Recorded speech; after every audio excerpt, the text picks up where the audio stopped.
Hey folks, my name is John Lay and welcome back to the channel. Okay, so today we're going to talk about Korean unification again, but this time we're going to be a bit more specific. Today we're going to talk about what if the two Koreas reunified but did so peacefully.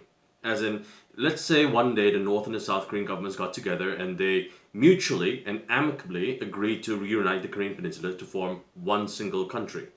If that were to happen, then what would happen to the Korean peninsula? What kind of new state would be formed? What would happen in this new Korean state? And that's what we're going to talk about today. So let's start with number one, the economy. Now, the economy is perhaps the number one reason as to why so many younger South Koreans oppose reunification.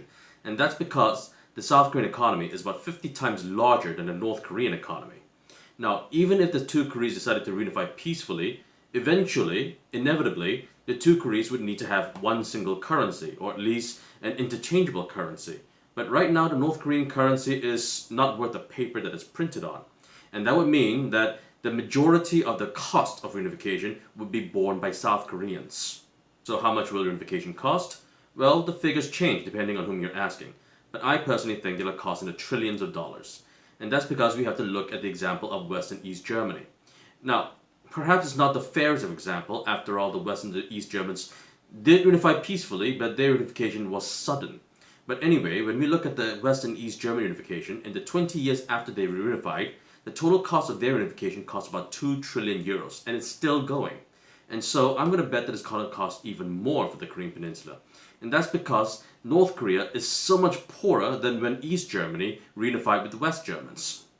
So even if North and South Korea decide to reunify peacefully and gradually, even then, it will still cost a lot more money than what a lot of people are currently estimating. To illustrate just how large a figure 2 trillion euros is, we had to do a little bit of math. South Korea's budget for 2020, before COVID-19 even became a thing, was $420 billion. And what that means is that at the very minimum, the cost of reunification would be about 5 years' worth of South Korea's annual budgets. Now, the North Korean people are some of the poorest in the world. And what that means is that the majority of the cost of reunification would be borne by South Korean taxpayers. Every single taxpayer south of the DMZ will be forced to pay a reunification tax, and this will cause quite a bit of resentment among South Koreans against their North Korean brethren. Now, as I said in a previous video, the North Korean people will likely face a lot of employment discrimination even if the two countries reunited peacefully. And so if you couple that with the resentment that the South Korean people will feel for their North Korean brethren, things will not look that good for the North Korean people. But it's not all doom and gloom. When it comes to economic opportunities, there will be some bright spots, and that's to do with the development of the North Korean economy. Now, when we look at videos and pictures that come out of North Korea, the capital city, Pyongyang, looks pretty decent enough. But once you leave the confines of Pyongyang, the rest of North Korea is severely underdeveloped. There are not enough paved roads in North Korea. There are not enough railway systems built in North Korea. If the two countries ever reunited to form one single country, the North Korean economy would need to be built from the ground up, and that includes infrastructure. And when it comes to building infrastructure, South Korea has plenty of experience. And in order to explain that, we need to talk about the Saemal movement. Now, from the 1960s up till the mid-1990s, South Korea was not the first country that a lot of people thought of when they heard the phrase free market capitalism. During those early decades, the South Korean economy was heavily influenced and steered by the South Korean government. And from 1970 up till 1980, South Korea was heavily influenced by this movement called the Saemal movement. Now, in English, the Saemal movement really means the New Village movement. And what it entailed was that it was pretty much a government-controlled-ish, laissez-faire-ish form of economic planning. Now, this doesn't make a whole lot of sense, so let me explain what that meant. Starting in the 1960s, the South Korean government heavily invested in building up the South Korean economy, but they only focused around Seoul, the capital city. The rest of the country was quite far behind when it came to development, and that's when the South Korean government decided to come up with the Saemal movement. The Saemal movement itself is a really long and complicated topic, so I'm just going to summarize it into a few short sentences. Basically, what the South Korean government did was that it granted a lot of raw materials to a lot of towns and villages that were outside of the provinces, and they provided these raw materials for free. Raw materials such as cement and wood, things of that nature. Once these towns and villages received all of these raw materials from the central government, then they would be able to use that raw materials to build whatever they felt that their communities needed. So one of the first things that happened in South Korea as a direct result of this Haemal movement was that all of these houses with these thatched roofs were done away with. Instead, houses were then built with tiled roofs. And all sorts of infrastructure programs had to crop up across the country. Bridges, dams, and roads mostly. And this helped to create the entire artery of the South Korean economy. If the South and the North Koreans agreed to reunite peacefully, then because of this experience the South Koreans have with their own economic development, they would be able to basically copy-paste this experiment and apply it to North Korea. Now, will this Haemal movement be perfect for North Korea? No, it won't be. It wasn't perfect for South Korea when it was tried here either. Although the Haemal movement had a lot of successes, there were also a lot of accusations of corruption against it. But I do suppose that it's still a better solution than having none at all. Moving on from the economy, let's talk about aesthetics. If the two countries reunited, what would this new country be called? What would the flag even look like? And this is something that might actually matter. If the two countries reunited peacefully, it would be diplomatically impolite to maintain the South Korean flag and name. Officially, the North Koreans are called the Democratic People's Republic of Korea, and South Korea is called the Republic of Korea. Now, due to the gross human rights abuses that occurred in North Korea throughout this entire time, calling this new state the Democratic People's Republic of Korea would be a little tasteless, to say the least. But simply calling this new country the Republic of Korea would seem a little arrogant from the North Korean people's perspective. They would most likely want some kind of input into naming this new country as well. So what would this new state be called? The Korean Union, the United States of Korea, the Korean Federation? Whatever name is decided, one thing's for sure. It will not be called the Democratic People's Republic of Korea or even the Republic of Korea. There will be a new name. But another question is, what would it be called in Korean? Neither the North Koreans nor the South Koreans refer to either of our countries as Korea, at least not in our language. The North Koreans refer to their country as Joseon, and the South Koreans refer to our country as Hanguk or 대한민국. Due to the different names that the North and the South Korean people have for our countries right now, if the two countries decided to reunify into one country, there would likely have to be a compromise as to what we call ourselves. It would not be Joseon and it would not be Hanguk. Now, this is just my personal guess and I could be wrong, but if the two countries reunited peacefully, I think that there's a good chance that this new country would be called Goryeo. And why did I go with Goryeo? The reason is that Goryeo was actually one of the names of the ancient kingdoms that existed in the Korean peninsula, and it sounds a bit like Korea. Now, the only reason as to why we've got nothing but guesses as to what this new United Korean state would be called is that even South Korea's Ministry of Unification does not exactly know what this new united country would be called. Now, no one can really blame the Ministry of Unification for not having any ideas because no one's actually thought that far ahead. Right now, we're still talking about even having peaceful dialogue with one another. Trying to come up with a name as to what this country would be called would be thinking a few steps way too far ahead. Now, if all this thought and negotiation will have to go into talking about what this new country would be called, surely there will also need to be a lot of discussions as to what the Korean flag would have to look like. Now, there have been some different flag designs before. Some of them were aesthetically pleasing, some of them not so much. But whatever the flag is going to look like, I'm no artist, so I really don't have much input to give. But whatever it's going to look like, maybe it'll look like a combination of the current South and the North Korean flags. Maybe something different altogether. Now we'll have to talk about something a bit more substantial. Human rights violations.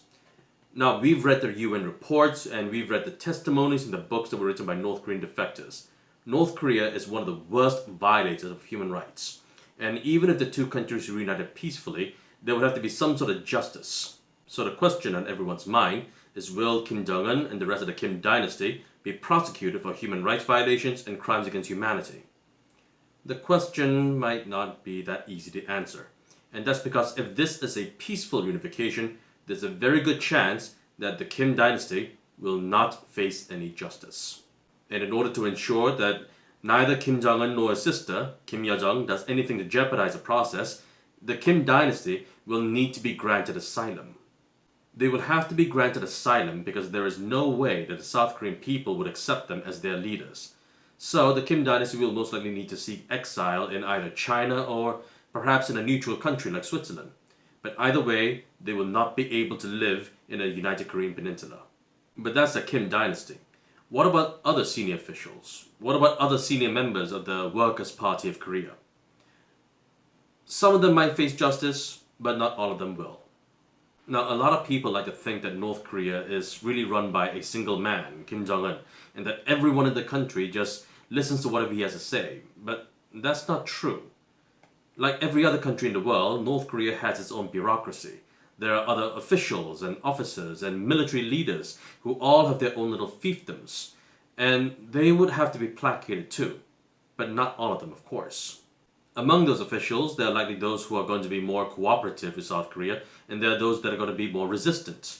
Now, as much as I hate to say it, when it comes to prosecuting former North Korean officials for human rights violations, it will likely have less to do with justice and more to do with political convenience. There'll be some officials who will be able to share information, or people who will be able to share access to money, or would be able to help to pacify the North Korean regions. Whatever the reasons may be, some people would likely face justice, but many probably won't. But what's going to happen to the South and the North Korean armies? Now that is an interesting question. Currently, North Korea has about 1.3 million soldiers, and South Korea has about 450,000 soldiers. There are two massive armies. What's going to happen to them? Now, there's a very good chance that a lot of the North Korean army is going to be disbanded. Not completely, but a lot of them will be.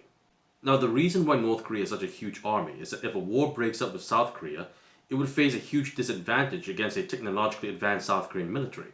That's why they got so many soldiers. But if the two countries reunited peacefully, there would be no need for such a huge standing army. And there's a very good chance that the North Korean military would face the brunt of the costs and not the South Korean military. And that's due to practical reasons. It would cost a lot of money to feed the North Korean army. It would cost a lot of money to update all of their weapons and their technology. This would cost a lot of money to this new United Korean state.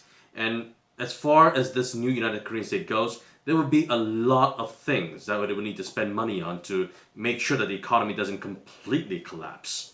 So in order to do this, one of the first things they will cut is a large chunk of the North Korean army. Now, as I said in the previous video, if the military becomes an all-volunteer system, there's a very good chance that former South Korean citizens would not want to serve in the military. And that's because they would have a lot more economic opportunities outside of the military. But it would be a different story for the former North Koreans. When they realize that they face a lot of employment discrimination, a lot of them would want to serve in the military because that would be the one place where they would have any economic opportunities at all. And as I mentioned earlier, there would be a lot of resentment that the South Koreans would feel against their North Korean brethren when their taxes go up. And this resentment will just keep on piling on. And if a lot of the military is full of former North Koreans, and there's a lot of resentment between the North and the South Koreans, it could get ugly. And so, the military will still remain a conscription-based system. Now, of course, whenever we're talking about North Korea, we cannot not talk about their nuclear weapons or their weapons of mass destruction. The reason why North Korea is in the news so often is because of those things. Now, there are a lot of people around the world who are worried that if the two Koreas were to ever reunite, this new United Korean state would keep these nuclear weapons. But I think their fears are unfounded. I think there's a much better chance that this new United Korean state would disband all of these weapons. And that's for just one simple reason. And that reason is that the new United Korean state will want to make sure that it has good relations with everyone. If North and South Korea were to ever reunite and form a single country, at least initially, there would be a huge surge in ethno-nationalism. And this would cause a lot of concern in Japan as well as in China. And if this new United Korean state that is surging in ethno-nationalism decides not to get rid of its nuclear weapons, this could potentially lead to an arms race.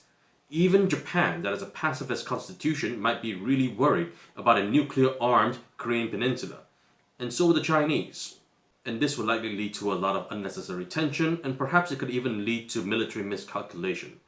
The new United Korean state's economy would be in shambles. It would need to have a lot of good trade relations with Japan and China and the United States.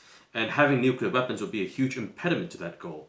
And so in order to make sure that the United Korean state's economy would be in a better shape than it would be in, it would likely give up its nuclear weapons. Now, another big question is, what would this new United Korean state's foreign policy look like? Would it have any allies? If it does, who would its allies be? As a South Korean citizen, I would love to see this hypothetical United Korean state to maintain its alliance with the United States. But would that be a deal breaker enough for China? I think it would be. From China's point of view, a lot of it would depend on what happens to the US troops that are currently stationed in South Korea.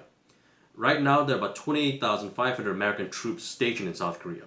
And if this new United Korean state maintained its alliance with the United States, and if American troops were still stationed in this United Korean state, which shares a border with China, how nervous would those leaders in Beijing be? Would the Chinese government be comfortable with sharing a border with a United Korean state that is an American ally, that also has more than 28,000 American troops stationed inside its country? The Chinese government might be a bit worried about that. Then would this hypothetical United Korean state do away with the alliance with the United States? That's not likely to happen either. Yes, the alliance that South Korea has with the United States helps protect it from North Korea, but it also helps South Korea defend itself from China as well as from Japan. If this hypothetical United Korean state decided to cancel its alliance with the United States, that would mean that Korea would need to defend itself against much larger neighbors all on its own, and that is a prospect that no Korean would really look forward to. So my guess, this new United Korean state would maintain the alliance with the United States. But in order to placate China, it is quite likely that the American troops that are currently stationed in South Korea would need to head home or to Japan. Okay, and that brings us to the end of this video. So what do you think? What do you think this new United Korean state would look like? What do you think it would have to do to survive? If you have an opinion, leave it down in the comment section below. And if you like this video, don't forget to click on the like and subscribe button as well as the notification bell. My name is John Lay, and I'll see you all next time. Bye.